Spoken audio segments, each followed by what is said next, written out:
Hi everyone, welcome back to my channel all about branding. I'm your host Neha Singh.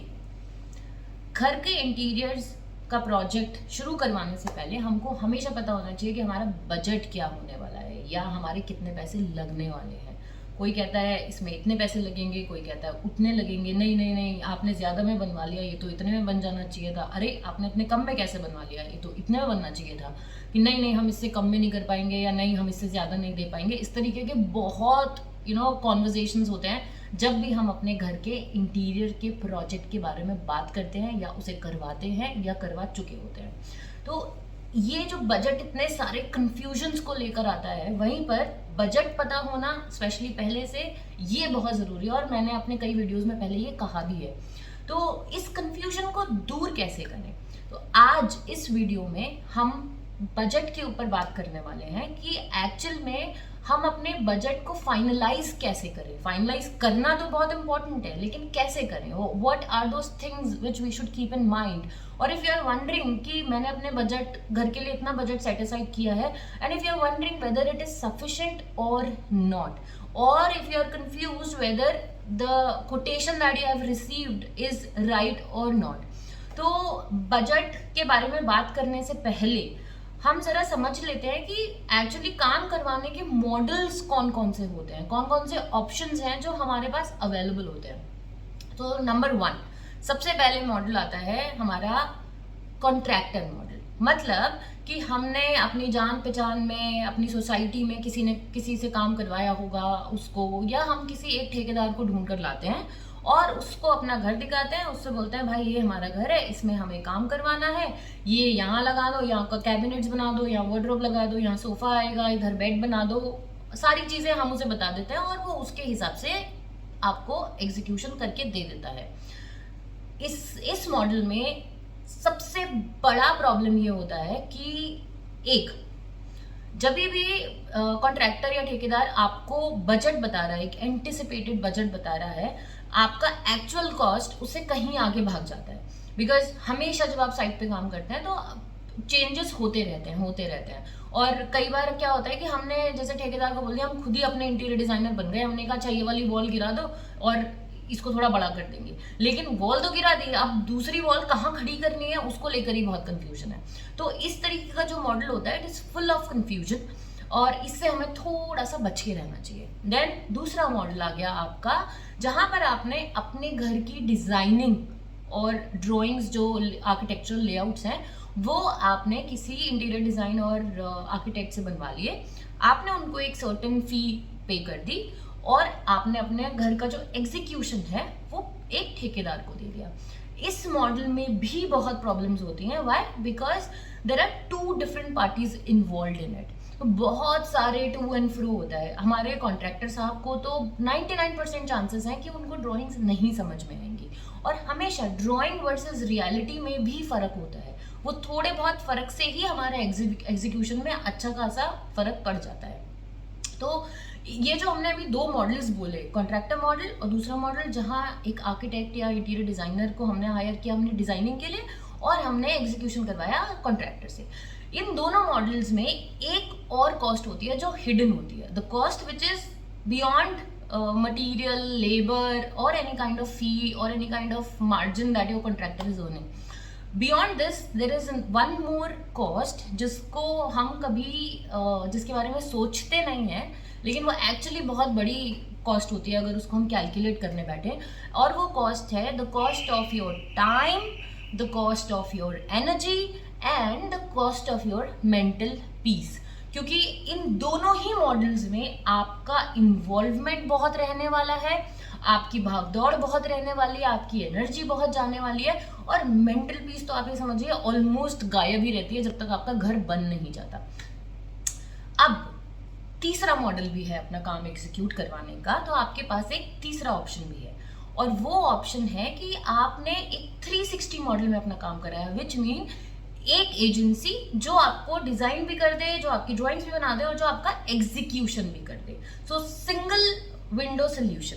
तो अगर आप किसी ऐसी एजेंसी से काम कराते हैं जो ये सब कुछ करते हैं, उस केस में भी आपको कुछ चीज़ों का ध्यान रखना पड़ता है, और उसमें सबसे इंपॉर्टेंट कुछ चीज़ें जो हैं वो ये कि क्लियर कम्युनिकेशन होना चाहिए, clearly defined scope of work होना चाहिए और बजट पे बहुत क्लैरिटी होनी चाहिए। तो ये 3 चीज़ें अगर आपको इसमें पता है, then I think so far this is the best model to work with, to get your home interiors done. If you are somebody who wants to utilize their time in more productive things like doing your job, taking care of your business and many other things. अब हम आते हैं budget के ऊपर। Budget की जब हम बात करते हैं तो इसमें भी अलग अलग तरीके की थियोरीज हैं। फॉर एग्जाम्पल, एक थियोरी ये कहती है कि आपके जो घर की वैल्यू है, जो आपकी प्रॉपर्टी है उसकी वैल्यू है, तो उसका एक परसेंटेज आपको असाइन करना चाहिए अपने उस घर के इंटीरियर्स के लिए। फॉर एग्जाम्पल, अगर आपने कोई घर खरीदा है 1 करोड़ रुपए का, फॉर एग्जाम्पल, तो अगर आपको नॉर्मल इंटीरियर्स चाहिए तो you should keep aside some 10 to 15% of the property का value to get the interiors done. और अगर आपको कुछ अच्छा चाहिए जहाँ पर आप कस्टमाइजेशन चाहते हैं या you want to bring in something nice and unique, उस केस में 25 से 30% of the project value should be kept aside for home interiors. However, ये methodology can not always be apt क्योंकि market value is subject to, the property value is subject to market dynamics। अब अभी property के values high हैं तो जरूरी नहीं है कि आपको इंटीरियर कराने के लिए वो हाई वैल्यू का 30% निकालना पड़ेगा, right? So this is not really a very practical way to calculate कि आपका बजट क्या होना चाहिए। जब हम मार्केट, दूसरा तरीका है कि पर स्क्वायर फीट रेट कैलकुलेट करना। तो अब आप सोच रहे होंगे कि मार्केट में कुछ तो स्टैंडर्ड होगा ना कि पर स्क्वायर फीट रेट क्या होना चाहिए एक घर का इंटीरियर्स करवाने के लिए। तो जब तक हमें ये नहीं पता कि हमारे घर का साइज क्या है, हम किस तरीके की डिजाइनिंग करने वाले हैं, हम क्या मटेरियल यूज करने वाले हैं, कॉम्प्लेक्सिटी कितनी इन्वॉल्व है और हम किस ज्योग्राफी को बिलोंग करते हैं, हमारी लोकेशन क्या है, जब तक हमें ये सब कुछ नहीं पता है तो हम अपने लिए प्रॉपर बजटिंग नहीं कर सकते, राइट? लेकिन हम ये जरूर कह सकते हैं कि मार्केट में कुछ तो एक स्टैंडर्ड सोच होगी कि अगर हम इंटीरियर्स की बात करें तो ऑन एन एवरेज कितना पैसा लगता है। तो मार्केट स्टैंडर्ड के हिसाब से पर स्क्वायर फीट में कोई भी घर का जब आप इंटीरियर्स कराने जाते हैं तो आपको, आप मान के चलिए 15,000 से 3,000 रुपीज पर स्क्वायर फीट का आप बजट सेट असाइड कर सकते हैं। तो ये एक रेंज मैंने आपको दी है, ऐसा नहीं है कि 3,000 से ऊपर नहीं जा सकता, 3,000 से ऊपर भी जा सकता है, और ऐसा नहीं है कि 1,500 से नीचे नहीं आ सकता, 1,500 से थोड़ा बहुत नीचे भी आ सकता है। इस पे किन चीजों पे डिपेंड करता है, जैसे मैंने अभी आपको बोला कि स्कोप ऑफ वर्क क्या है, क्या क्या काम करवाने वाले हैं आप, देन किस तरीके का मटेरियल आप उसमें यूज करने वाले हैं, then third thing is what is the complexity involved in the designing, कि आपने मतलब सिंपल से चीज़ें बन रही हैं या something which is like very complicated, अलग अलग तरीके के आपने मटेरियल्स ढूंढ के निकाले हैं। तो हमारा जो एग्जैक्ट बजटिंग होगी वो इन सब चीज़ों के ऊपर होगी। तो मैं आपको 3 एग्जाम्पल्स के थ्रू बताऊंगी कि जो हमारे प्रोजेक्ट्स थे और तीनों में अलग अलग घर का साइज था और अलग अलग उनका पर स्क्वायर फीट रेट निकला। तो उन रेट्स में क्या चीज़ें इंक्लूडेड थी, क्या चीज़ें नहीं इंक्लूडेड थी और कैसे हमने वो किया, तो मैं वो थोड़ा आपको बताऊंगी, इससे आपको एक वेग आइडिया हो जाएगा and I think this should really help you. So number 1, I will talk to you about a project that we did in Delhi. ये एक 3 BHK घर था and the area was around I think it was 1100 square feet. इस घर का जो total, ये काम पूरा हो चुका है, तो ये पूरा जो टोटल एक्सपेंडिचर आया था इस प्रोजेक्ट का ओनर्स के लिए, दैट वाज 22 lakhs।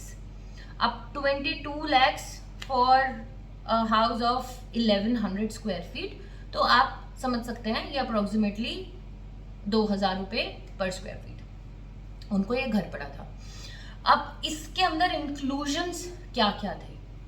सबसे पहले पूरे घर की फ्लोरिंग थी जिसमें सारे हमने टाइल्स चेंज किए थे। Then there was lot of amount which went into dismantling, civil and dismantling के काम में, क्योंकि ये कंस्ट्रक्शन बहुत पुराना था और बहुत सारे हमने चेंजेस करे थे और बहुत सारी दीवारों को हमें रीबिल्ड करना पड़ा था। तो सिविल एंड डिसमेंटलिंग में अच्छा खासा अमाउंट गया था। Then this included semi modular kitchen जिसमें एक आइलैंड काउंटर भी था। Then the lights we took in our scope. हम लाइट्स को जनरली अपने ही स्कोप में रखते हैं because lighting is a very very important part when it comes to designing. And then furniture में इट वाज ऑल रीफर्बिशमेंट। तो sofa sets थे, उनका रिफर्बिशमेंट हमने किया था, बेड्स थे, उनका रिफर्बिशमेंट किया था, पूरे घर के दरवाजे चेंज हुए थे, वो सारी चीज़ें नई बनी थी। There was a lot of wood work in terms of wardrobes and other things. The owners really wanted lot of storage, तो वहाँ पर काफ़ी काम हुआ था लकड़ी का। Then we created certain what do you call it, decorative walls which included glass and fluted panels and all those things. Then ACs were not part of this 22 lakhs. ACs को install हमने किया था, लेकिन AC purchase किए थे owners ने। Then after this chimney और ये कुक टॉप इस टाइप की चीज़ें हमारे स्कोप में थी, वो we gave to them.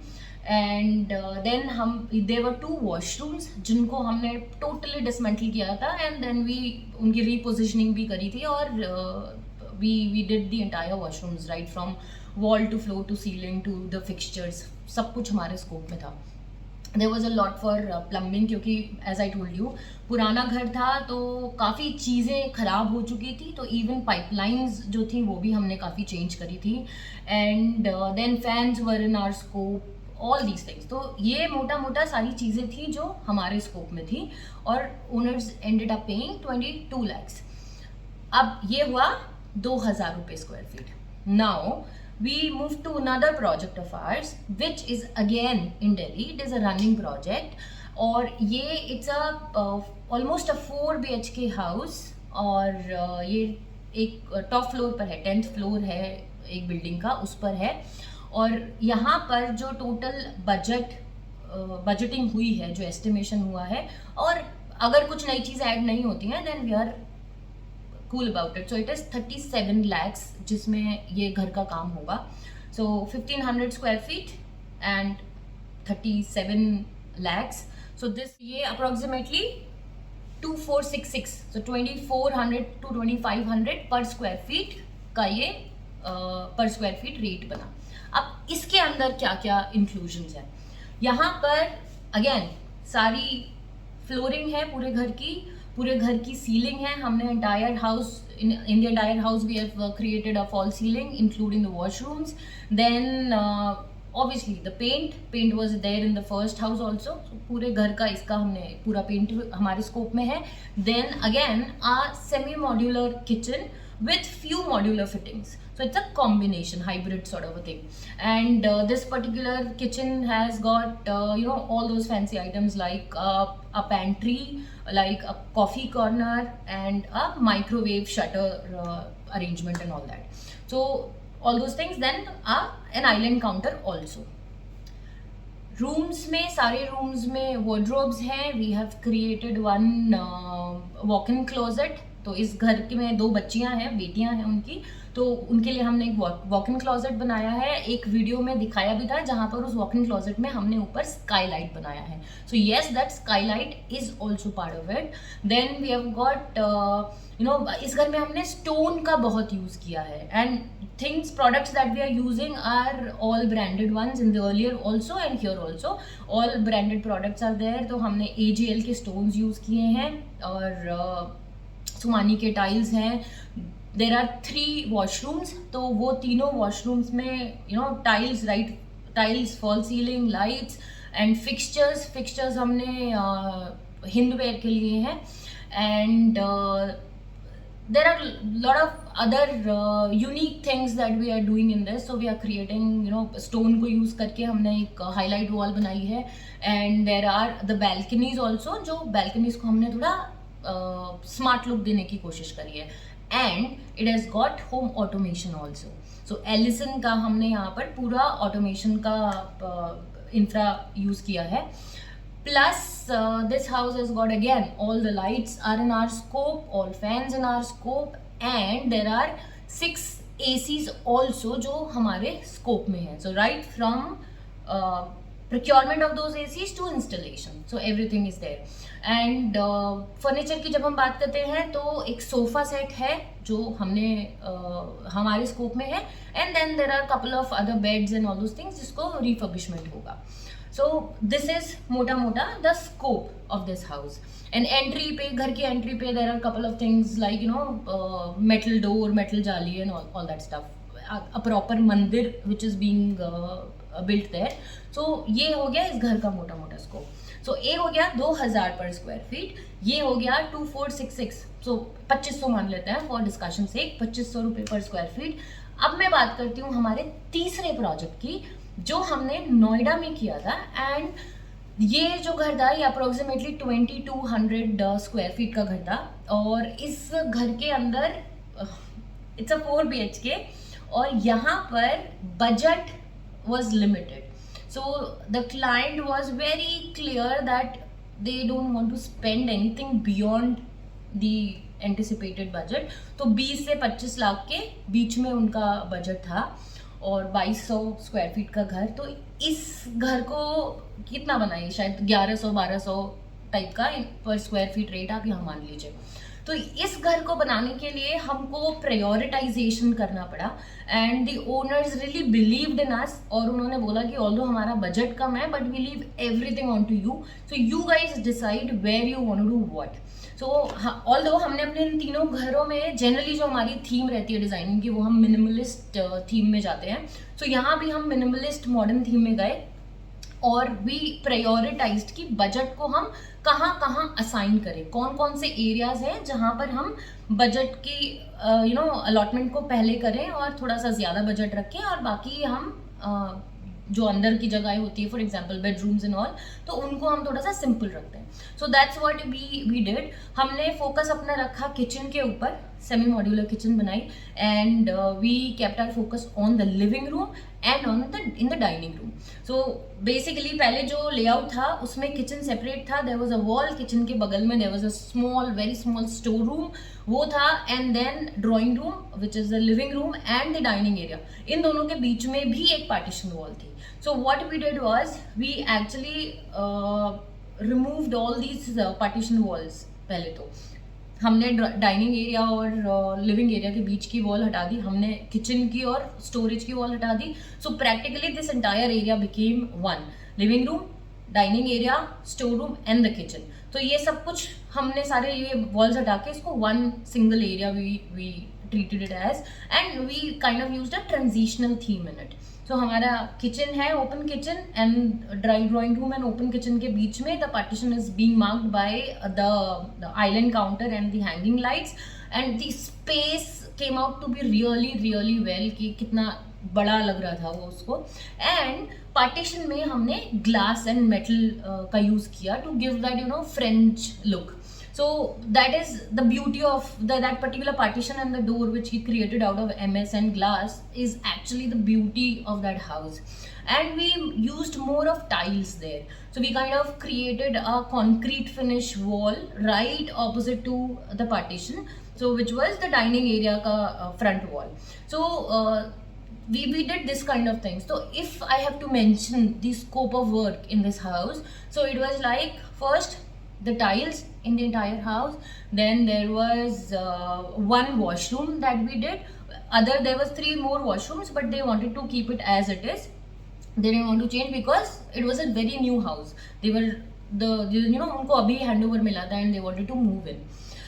Then उसके बाद फर्नीचर की अगर हम बात करें तो फर्नीचर में yes there was a sofa set, and then there were 3 beds that we created for them, and entire wardrobes were there in all the rooms, and there were TV units, multiple TV units. I think we created 3. So there were 3 TV units in there, and island counter as I told you. Then all the lights were in our scope, all the fans were in our scope, and again there were 6 ACs also which were there in our scope only. So right from procurement to installation. तो ऐसा नहीं है कि अगर आपका budget कम है तो आपने देखा 2000 2500 एंड समवेयर अराउंड 1200 और 1300 पर स्क्वायर फीट। तो ऐसा नहीं है कि अगर आपका बजट कम है तो आपको actually you need to be worried about it, या आपको बहुत बहुत आप सैड होना चाहिए आपको इस बारे में। No, I don't think so any कि आपको परेशान या दुखी होने की कोई ज़रूरत है। बजट तो बजट है, आपका बजट है, मेरा बजट है, इसका बजट है, उसका बजट है। सो we can't really change our budget, we can't increase it, then we should very carefully select our design theme. So minimalist, again मैंने अपने पहले वीडियो में भी बोला था, minimalist and modern theme is something और industrious theme is something जो आपको actually low budget में help करेगी। However, coming back to budget, I think जितनी अभी तक मैंने चीज़ें बताई हैं उसने आपको कुछ तो क्लैरिटी दी होगी। इन केस आपके कुछ क्वेश्चंस हैं और you want our help in terms of finding out that right budget for you, we can do that as well. So let me know if this video actually helped you. Okay, bye bye.